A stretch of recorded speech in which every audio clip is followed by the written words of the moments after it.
So today, Emily and I are going to talk about how to navigate the nanny family dynamic. So this is something that is a big topic for a lot of people, often for a family who are engaging a nanny for the first time, have a lot of questions about how to go about it and how to best approach the situation in working together and engaging a nanny coming into their family home, but also for a nanny, whether it's your first time as a nanny or you're a seasoned nanny, I feel like it's still a dynamic that there's a lot to it, and there are things that can pop up, and so we're actually going to talk about a lot of some of those things today, just to get a bit clearer on how that can be a smoother experience and process for everyone involved. Because at the end of the day, it's about the children, so the smoother it is, and the more open the communication between the family and the nanny, the better it is for the children who are part of that experience. Yeah, and we were saying before, I mean, you brought up the point that inviting a nanny into your home is, opening up and being vulnerable to your daily life and your routines, and allowing yourself, I guess, to be seen in that way. And it can also be tricky from the nanny's perspective of trying to work out, your boundaries and your place and where you fit in within that environment and the family, and like what your role is, especially like working with a new family or, if you're a new nanny. And yeah, I think it's a little bit sensitive because our home is our sacred space and our safe space, and the place where we are, like you said, we're exposed, where the way we do life is exposed, our mess, our routines, our what we're good at, what we're not good at, all of that is exposed. So having someone come and fully it's different to having a friend over where you might tidy up before they come. A nanny is literally in the thick of family life every day. You don't want to be spending half an hour cleaning every morning before just the because nanny the nanny's comes. coming. Yeah, that's right. So it's vulnerable, and so part of the role of the nanny, I think, is having that compassion, and which, if you're in this work, is kind of a natural trait, I feel. Yeah, and being respectful of, boundaries and knowing, I guess just knowing that, you're not there to, I guess, criticize as that's well. Right. So making sure that the home is still that safe space. So, I guess from your perspective of a nanny, what kind of boundaries in general do you feel need to be made? For me, or for just, I guess, in the whole relationship. I suppose when I'm stepping into a new role, I do really appreciate when a family is able to say, this is how we do things, these are our routines. And then at the same time, I just recently began a new role a couple of days a week where she said, so this is how we do it, this is how we do eating time. She ran me through everything. It's amazing. She's highly organised. But then she also said, but we also want you to do it your way, because we want, I won't say her name, we want our girl, our child, our baby to be exposed to different ways.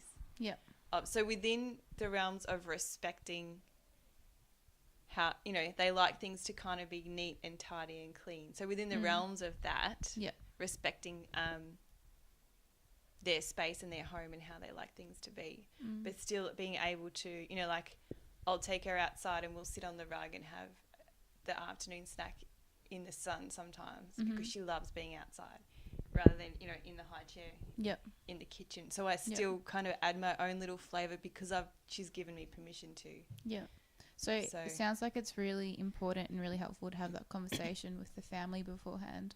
So like what their routine is, what they're comfortable with, and how you can sort of find your own place within that. Yes, definitely. Yeah. Which is also reading the child or the children involved. So that's where it's awesome to have a bit of, I suppose it's creative freedom or flexibility, because to be able to respond to the children in the moment, you need flexibility. So, yeah, there is a bit of a balance between respecting the boundary of how the family does it and responding to the children in the moment as well. Yeah. So it's an art. Yes, definitely. Yeah. So do you also have a conversation about the family's values? Yes. And your values, I guess, as well. Yeah, definitely. So, and it also just comes through. It's not always necessarily consciously directly highlighted, because it comes through in the conversation around how they raise their child and what's important to them. And yeah, so like if they say our routine is to lie down with the child for the nap, then you know that like co-sleeping is a they value connection and touch and all that sort of thing. Yeah. Cool. Definitely. And because this is something that came up in our like a discussion on the Facebook group was about risk taking. So like to what extent do you allow the child to take risks, you know, in order to just learn from the natural consequences? So something as simple as like jumping off a couch onto a floor, or something more extreme like, I don't know, climbing up, I don't know, I can't think of anything. A tree, yeah. I went to a fence and I was like, not so extreme. Yeah, which is different for every person as well, what they consider to be extreme. That's true. Because, I mean, I mainly just look after my daughter, and I'm really, like, I'm fine with her taking risks as long as sometimes I'll say to her, are you aware that, you know, your foot is here, or are you aware that you're this high up off the ground or whatever, which I think bringing that awareness is helpful. And sometimes I'll watch when other people, especially people close to me, you know, like family and friends, are around when she's, you know, doing risk-taking things. They watch her and like, oh no, come down from there, or be careful.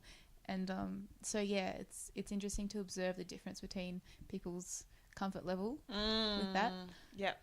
I'm not sure if I'm more comfortable because I'm her parent, or because it can go the other way as well, where mum can be the one that's more protective. Or almost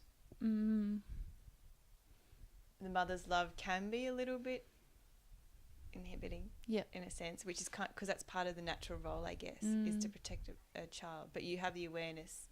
I feel because you have the awareness of how important risk-taking is for her development and her learning and her growth, you're able maybe to That's true. I mean, it step does back from that a bit. differ, but mainly like the points where I'd be more protective is where my past experiences with her, for example, having anaphylactic reaction, you know, kick in. So if I feel like there's risks around that could potentially end in her having a reaction, I would be a lot more protective and take her out of that situation, or you know, watch her a lot more closely.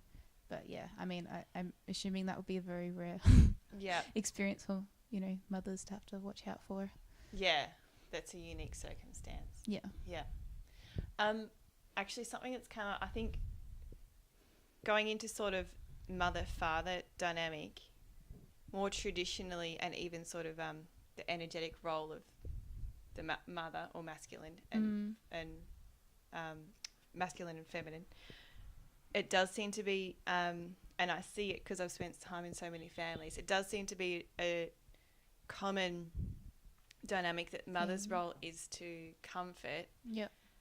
And it's with dad where they do the fun stuff. You know, jump off the couch and take the risks. So I wonder if, because you've had that time being that it's just you, it has been for some time in That's there. true. Maybe I've taken that you've taken on both. Because I feel I do that as well as the nanny. Because it's just me. I feel like I switch between both because that other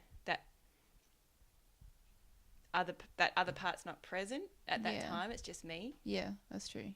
So we kind of almost step into both of them. in terms of talking about the risk taking with as the nanny stepping into the family, maybe it is important to have that discussion around.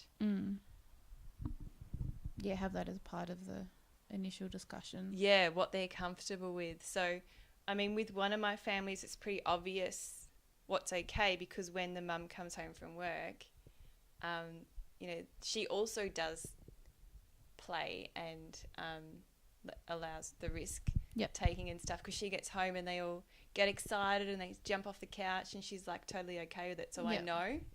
You can also just intuitively read and pick up on things like that. But in some instances, there are things maybe that needed to be talked about, like such and such really wanted to climb the tree today when we went to the park. You know, you okay with that?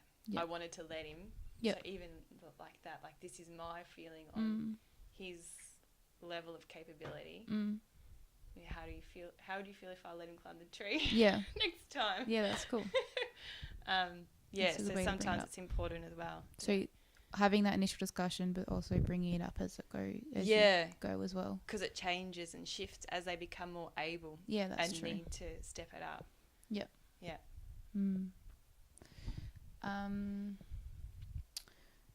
So do you have a particular way, like, you know, I guess it's different for every family, like you say, but in general, like, how do you find is the best way to communicate between, do you, like, maybe at the end of the day, do you sit down with the parents and have a conversation, or do you do it maybe once a week, or do you email each other? I'm not really sure to make sure that you're communicating about these things.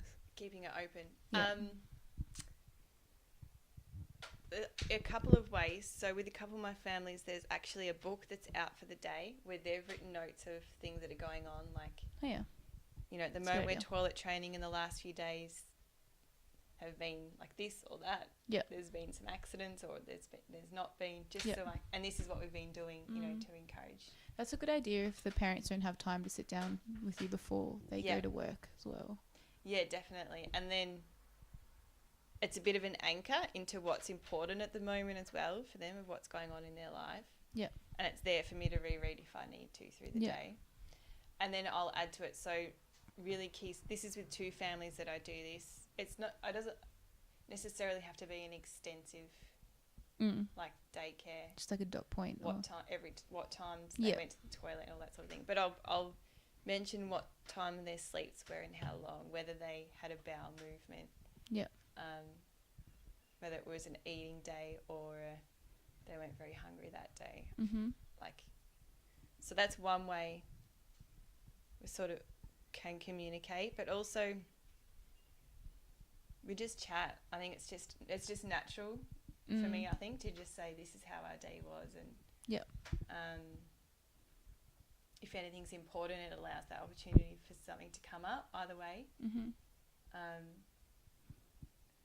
But it is easier if when the nanny arrives in the morning, that there's space.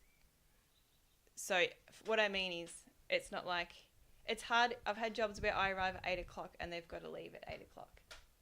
Where it's a bit more rushed. If the nanny arrives say you have to be out the door at 8, and the nanny arrives at 7:30 or 7:45. It allows time, even if they're still doing their makeup or something, you can still chat if you need to. And it's nice to have that you've connected before the parents go out the door. You're continuing that connection between you as well as between you and the children, which is important as well. And you feel more part of the family. Yeah, that's true. Which I think is important, because that extends to the children as well, that they're part of a tribe. You know, it's a bit more of a belonging feeling for them. If there's that connection between the nanny and the parents. Cool. And there's something we were talking about before briefly, was that the dynamics change slightly if the parents, you know, work from home. Or around the home while the nanny's there. Because few reasons. There's a few things going on. So when you're all home together, it's obviously a different dynamic to when it's just you guys or just the children with the nanny, because there's now two different ways of being and doing in the house together with the children, and they feel tension, or not necessarily tension, but just different disharmony. Yeah, different ways of being in the world. Yep. So, and they're like, parents are their number one go-to for everything. Yep. So, a nanny being in the house, they're not necessarily going to go to the nanny first because you're still there. Yep. So it can be difficult to have that separation if you're needing to go into the office and work, especially if they're under sort of the age of 4, where they still need to have access to you. Yep. They're not mentally able and emotionally able to understand that you're there but not there. So that can be tricky to navigate. Yeah. And it can be uncomfortable, actually, if I can be completely open and honest. It can be uncomfortable as the nanny to be keeping them away from their mum or their parents. Sure. It actually feels... I've had that experience observing, because I sometimes will bring my daughter to my parents' house so they can look after her while I work. And she was good with it for the first few months. She would go for a walk with them and stay kind of like downstairs with them. But recently she's been wanting to be with me more, and she's 3, so she's probably, not at that, I guess, age yet where she can understand that. So, so I observed that my parents were pretty uncomfortable with, I guess, forcing her away from me. Because then you're the bad guy. I guess so, yeah. Yeah. And like I was at first I was kind of like, just do it, just take her so I can concentrate.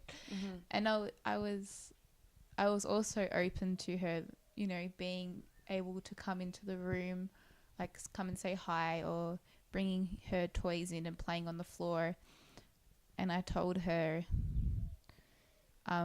like, you can play here and I'll be here, but I can't really have a conversation with you. And if there's anything you need, you have to go and ask mama or papa, because I'm working and I can't get up and, help you go to the toilet or get food or whatever it is that you need. And she sort of didn't really understand that. I mean, she said, okay, mum. But when it came to it, when she went to the toilet, she's like, I want you to come here right now. Yeah. So, but yeah, anyway. But yeah, I did observe that with my parents. They didn't really want to take her away from me, especially when she was like crying and kicking. Yeah. Yeah. Yeah, because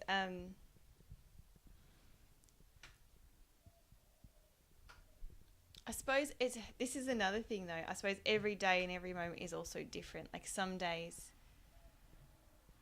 you can redirect and they're happy to, that's a good, let's go and do that, like let's go outside and have a picnic, take a snack outside and have a picnic. Yeah. And sometimes they're happy to do that. I suppose it depends on their level of need for the parent in that moment. Yeah, that's true. So it's being able to, yes, creatively come up with ways in the moment, but allowing for when it really is a genuine, like they need to go in and and I think have a moment with mum. Children, like, the development isn't linear, so they'll kind of cycle through, like going through more need for connection, and then like feeling more confident, more comfortable, or whatever that is.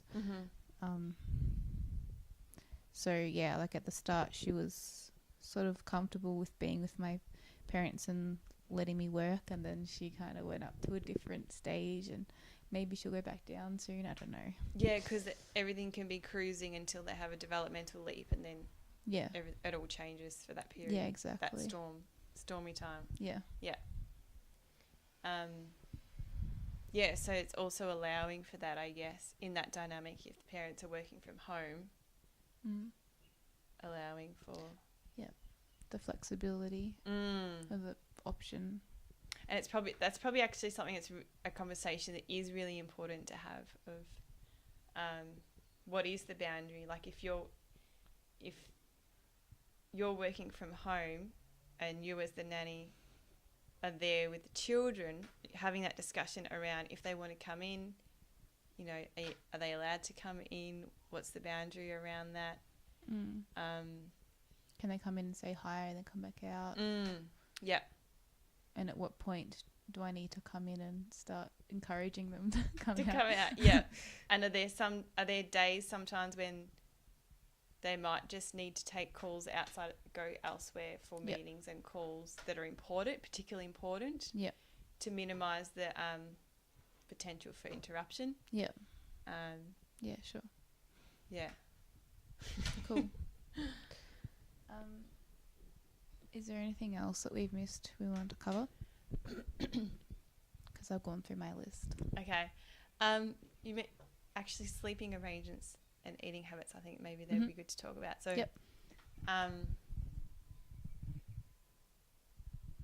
like how it would depend on how the family.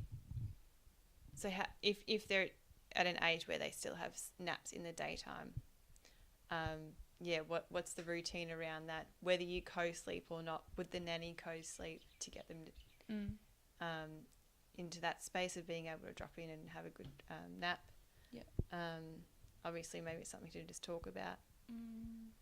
And something else just came up for me now, which I'm not sure if as a nanny you would come across this often or not, but because I've noticed, for example, like if the child falls asleep during a car trip and you need to stop to get petrol, like are the parents comfortable with you leaving the child in the car asleep? Obviously, depending on a minute while you go and pay. What season it is, and that's true. If it's too hot, whether it's summertime, all having that sort to of judge those things as well. But I was in that situation, and I just asked the family. Yeah. It's like, actually, I need to get petrol today. Are you okay with me if I park close to the door? And they said, yeah, that's fine. We do that too. Yeah. So obviously not keeping an eye on the car. Yeah. And locking it, and not if it's a hot day. Yeah. If it's a hot day, we would have just not gone to sport probably. Yeah. But generally, I try and make sure I'm not in that situation. But yeah, let's be honest, it can happen. Yeah. I mean, I think as a parent, it's unavoidable. Yeah. But as a nanny, you could potentially time getting petrol before work or after work. Yeah. Yeah, and also, like, if the child falls asleep during the car, like, do you transfer him or her inside? Do you sit in the car while they sleep? Yeah. Things like that. And also, it's important to have a discussion around, because some people's approach to sleeping nap time is it's at a certain time of day and it's in bed. Yeah. And, keep them awake in the car. Like some people do have that approach. Yep. And because I had a temp job where I took the 2-year-old out on a walk through the bush and everything, and he fell asleep in the pram on the way home. And we got home, she went, no, we don't let him sleep in the pram. Oh, okay. And I didn't realise, because I am used to being in situations where it's a bit more fluid, that the body sleeps when it needs to sleep. Yep. It hadn't occurred to me to even have that conversation until, but we learn as we go along. This is how it is. Yeah. It's life. Yeah. Now I realise it's important to have that conversation. Yeah. Is it okay if the child falls asleep in the pram or in the car? So you do have like a checklist? I do, that we send out to people. Yeah. But we can probably add things to it now. Okay, cool. After this discussion. I was just thinking for you personally, like things you've learnt along the way to talk about. Yeah, and sometimes it's covered in that initial time that you spend with the family when they say this is how we do things and these are our routines. Yeah. Sometimes a lot of it's covered. Yeah. And then if it's not, you just ask. Yeah. Bring it up. Yeah, sure. And eating habits. Yes, so that's important as well, because that's another one, like what's okay to eat, as well as, whether there's any allergies, that kind of goes without saying. Yeah. Because it's, if someone's child has an allergy, they're probably going to mention it. Yeah, they would mention it, yeah. And also, I guess, any other beliefs around, you know, like if someone's vegan by choice, things like that, they'll probably bring up. Yeah. Or like I try to limit their sugar intake or something. And that is important to have the conversation around, because it is something that can be assumed that if you're a person that's cut out, that doesn't really consume processed foods and refined sugars, that someone else doesn't. Yeah. So as a family, if you're making that decision, it's probably really is important to have that conversation with the nanny that, you know, if you go down the street and happen to go to the milk bar, lollies, chocolate's not okay. Yeah. You know, just to be clear on that. Yeah. Which I suppose if you're making that decision, you probably are going to be. So a lot of it just happens naturally. Yeah. These conversations. But also habits around eating, again, like the sleeping. Some people prefer, eating is at a certain time, at a certain place, sitting at the table, where other people are a bit more fluid with,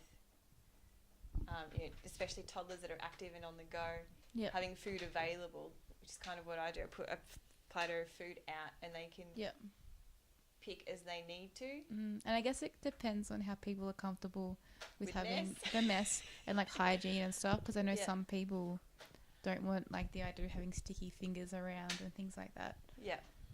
And that's why they want it separate. Yeah. Or like, you know, just eat outside and play outside could be another option.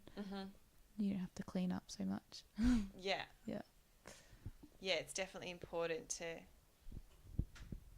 find out what people's boundaries are in terms of what they're comfortable with, which might not always match up. So like you said, there's always ways to come to a compromise. Yeah. Because you could have a platter set up outside and have it outside instead. Yeah. If they don't want mess inside. And I'm assuming from a nanny's perspective, you're expected to clean up the mess that's made during the day.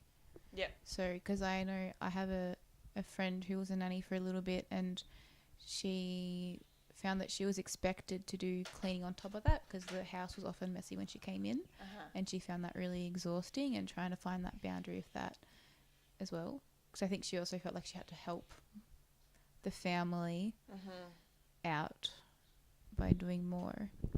But yeah, like I guess what's the standard for that? Is there a basic? Do you just I always say the number one role of the nanny is to keep the children happy, safe and stimulated.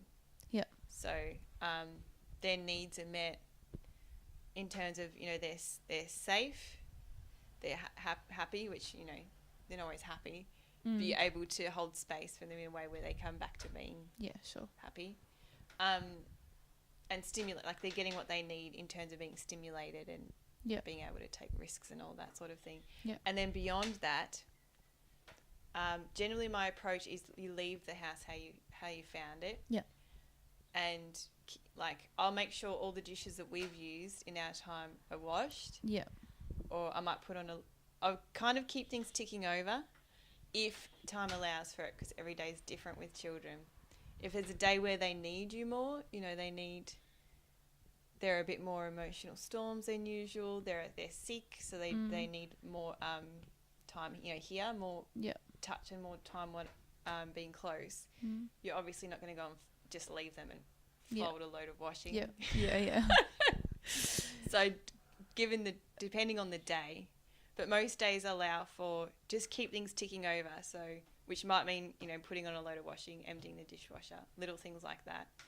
Anything beyond that, I feel like is a cleaner's role. Yeah, sure. And you're potentially being asked too much. Yep. Because to be able to do that and hold space for the children. Yeah, that's what I was about to say. Yeah. You can't be present with the children if you have to be running around doing all the housework. That's right. Which is something you struggle with as a parent, but you would hope that if you're paying for someone, they'll be there for the child or the children. And a house cleaning rate is very different, hourly rate as well, to a nanny. So it's important to be aware of. Yeah, sure. As the nanny, what you're being asked to do, and as the family, what do you really want from your nanny? You know, what's important comes back to values. Yep. What are your values? Yeah. And because there are days where they're happy and content, and they actually want a bit of independence from you. Yeah. So you like, oh, cool, sweet, I'll go and fold a load of washing because they're happy right now. Yeah. So there is that opportunity as well. Yeah. To do little things to help everything keep running smoothly. So just take the opportunity when it arises. Yeah. Sure. Yeah. Cool. Does that answer the question? It does. Thanks. Are you happy with that? Yeah, Okay. I think that covers a lot of things of the navigating the nanny family dynamic. But if we haven't, yeah, just bring it up in the comments section of the post and we can the discuss Facebook it group. more. Yeah. Yeah. Sounds good. Okay, awesome. Thank you so much. Thanks.